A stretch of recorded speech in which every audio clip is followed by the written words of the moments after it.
Tempo 4111, safari politik Anies tak beri efek. Elektabilitas Nasdem makin nyungsep. Suara.com, adanya deklarasi Anies Baswedan sebagai bakal calon presiden dan safari politik yang dilakukan ternyata belum memberikan efek terhadap elektabilitas Partai Nasdem jelang pemilu 2024.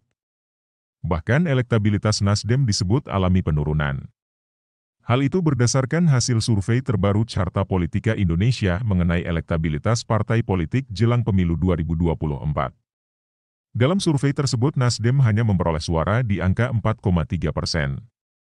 Terpaut jauh dari PDIP yang berada di posisi puncak dengan angka 23,5%, lalu Gerindra dengan 13,7% dan Golkar di urutan ketiga dengan 9%.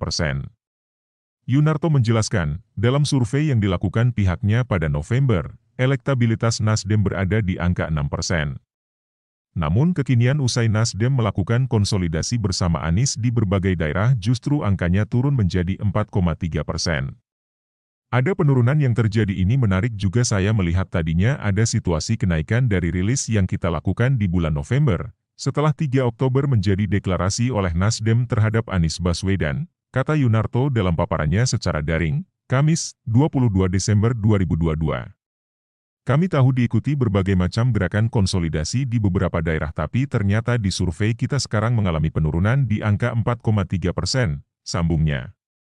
Menurutnya, angka 4,3% memang masih terbilang sedikit lebih tinggi dibanding hasil survei yang dilakukan lembaga survei lainnya yakni SMRC yang menyebut Nasdem hanya memperoleh suara 3,2%.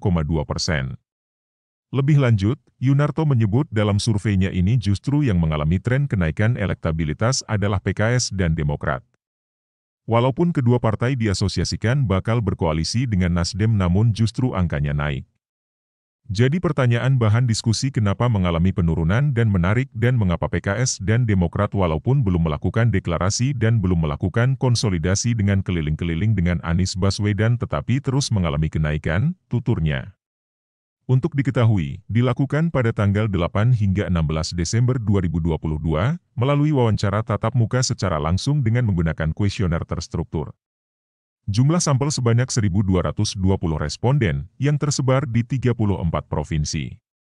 Metodologi yang digunakan adalah metode acak bertingkat, multi-stage random sampling, dengan margin of error, 2,83, pada tingkat kepercayaan 95%. Agung Sandi Lesmana Bagaskara Isdiansyah. Ikuti terus berita-berita kami yang terupdate, terpercaya dari berbagai sumber, dengan cara klik subscribe dan juga loncengnya, agar Anda selalu mendapatkan notifikasi jika channel YouTube ini mengupload video berita terbaru. Like, komen, dan share.